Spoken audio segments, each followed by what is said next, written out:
Tadi sampaikan juga oleh Pak Kanit bahwa penyidik sini diminta besok lengkap datang ya supaya BAP cepat.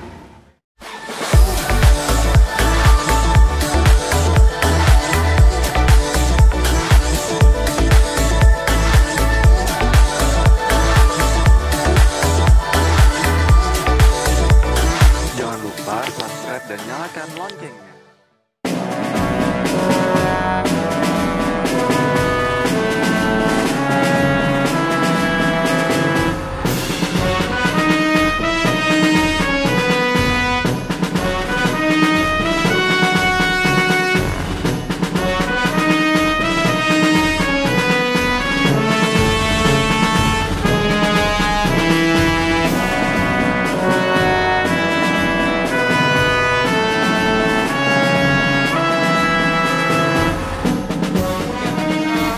BAP dimulai jam 13.30 dan baru aja selesai dengan 25 pertanyaan. Berapa, Pak? 25. 25.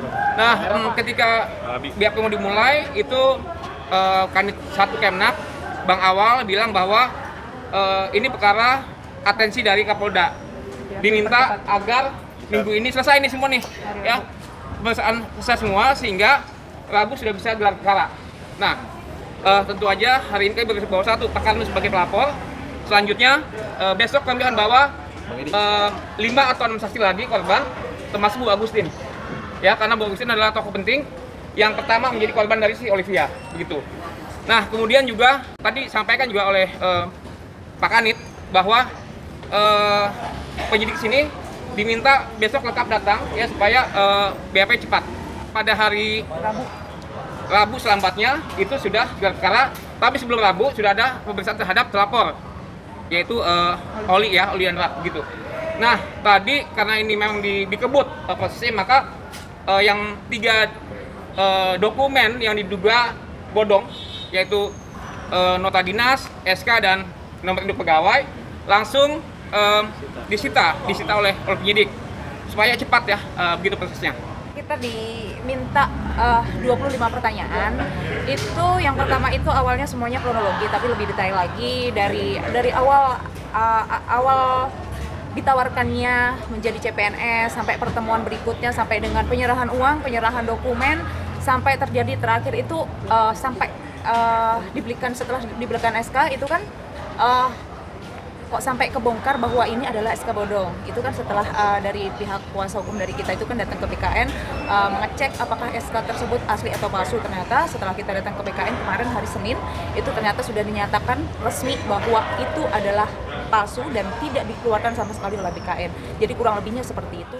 Tadi juga ada pertanyaan menarik ketika penyidik menanyakan di mana terjadinya peristiwa adanya dugaan penipuan penggelapan. Oleh Pak kami jelaskan bahwa lokasinya ada di Kemang Timur 5 ya. Di rumah Oli. Ya, itu rumah sekaligus kantor. Nah, awalnya disebutkan oleh Pak Karno, kenapa dia yakin? Karena merasa bahwa rumah itu mewah dan megah gitu kan, dan baru kemudian ketahui bahwa rumah itu cuma sewa. Akan menginformasikan kepada saya Apakah ada yang mau masuk PNS? adanya CPNS, siapa yang mau masuk. Saya jawab anak saya. Setelah itu saya minta alamat, terus langsung ke rumah Ibu Olivia, dan disitulah langsung saya karena udah yakin dengan adanya CPNS itu ada, karena di situ orang tua juga public figure dan juga Bu Olivia pejabat batubara yang kenalannya atau punya linknya mengaku banyak di lingkungan para pejabat, sehingga saya tertarik di situ dan akhirnya saya menyerahkan uang tersebut untuk anak saya menjadi CPNS. Ada bukti chatnya, Pak, mungkin, Pak, saat OI menawarkan itu, Pak? Kalau dengan Pak kalau nggak ada. Ketemu hanya dengan Ibu Agustin. Dan Ibu Agustin datang. Tapi itu ketemu langsung atau seperti apa? Pertama kali menawarkan melalui Ibu Agustin, saya langsung ke rumah beliau. Mau ke rumah Bu Oli langsung? Ke rumah Bu Rumah Bu Olivia. Agustin dulu baru ketemu dengan Oli. Nah, sebelum ke rumah Oli, Pak Karno itu berkomunikasi dengan Oli melalui telepon. Nah, di situ termasuk transaksi lah. Transaksi berapa jumlah uang yang diminta oleh Oli kepada Pak Karno. Pak Karno. Jadi sebenarnya adalah bahwa Oli yang menawarkan ya, bukan Pak Oli yang Pak Kali minta pada Oli. Yang menawarkan adalah Oli, dan kemudian yang menyebutin angka juga adalah Oli begitu. Nah, tadi juga begitu kita serahkan 3 bukti dari BKN, Pak Kanit langsung bilang ke penyidik, coba deh barcode-nya di-scan gitu kan ya. Kan bisa muncul tuh ya. Nah, itu nggak ada, kosong blank gitu kan, sampai si Pak Kanit bilang, aduh ini mah kelewatan nih gitu ya. Ngibulnya kelewatan gitu. Baik, jadi setelah kami datang ke BKN, saya sebagai kuasa hukum dari teman-teman yang dirugikan ini, maka di situ saya tanyakan di mana letak tidak sesuaian surat-surat ini. Akhirnya kita lakukan pengecekan. Salah satu adalah barcode, yang kedua adalah NIP ya. NIP itu tidak benar. Keterlibatan dari suami si Oli ini gimana sih Pak? Nah, itu juga ditanyakan, bagaimana pelapor itu bisa menarik suaminya, dulu pacarnya ya, Raf, dalam perkara ini.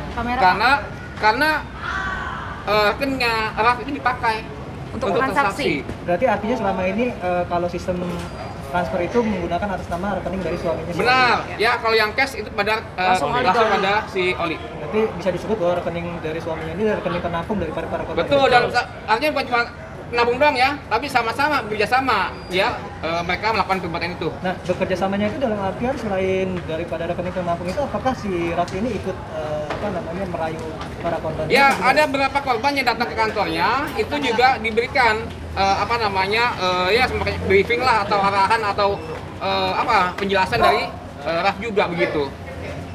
Nah, satu hal juga tadi yang disampaikan oleh pihak penyidik bahwa dalam bentuk dekat dari BKN akan dipanggil ya, karena ini penting sekali, karena mungkin dibilang baru kali ini ya ada tokoh artis yang berani melakukan pemalsuan surat. Kan biasanya cuma tubuh gelap aja nih, ini berani gitu loh, berani. Jadi yang akan dikejar motifnya apa sampai berani diduga ya melakukan pemalsuan dokumen otentik punya negara. Dari pihak Oli sendiri sempat memberikan bukti nggak sih Pak bahwa dia ada kenalan itu, atau hanya dalam bentuk omongan juga, atau memang dia menunjukkan bahwa saya kenal sama orang ini, atau bagaimana Pak? Begini, yang kami dapat cerita ya dari para korban, bahwa ketika misalkan Oli ketemu sama korban, dia nunjukin nih kemarin saya ketemu si A gitu ya. Hanya foto atau foto sendiri aja? Rame-rame. Foto penjabat gitu. Ya, foto pejabat lah gitu. Ada dia juga di dalam foto itu Pak? Ada yang kagak gitu. Itu pejabat BKN Pak? Bukan. Ada yang level setingkat eselon 1 lah ya di kementerian gitu. Tapi yang terkenal ada nggak sih Pak di foto itu Pak? Mungkin Pejabat siapa yang dicalonkan apa? Biasa Pak Agustin yang tahu, kan dia punya dokumen semua lengkap.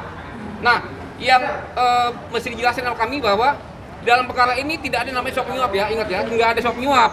Karena ya, tidak ada yang dirugikan. Ya, satu ya, nggak ada keuangan negara yang dirugikan. Yang kedua juga tidak ada yang namanya PNS yang disuap oleh para korban. Para korban hanya taunya Oli. Beda loh ya, kalau misalkan korban itu kasih uang kepada ASN atau PNS, kemudian ketangkap tuh, beda cerita ya. berarti bisa tegas lagi langsung masuk PNS apa gimana Pak? Iya, ini bahkan sepakat ngomong ya, Oli yang ngomong ya, gue jamin 1000% masuk.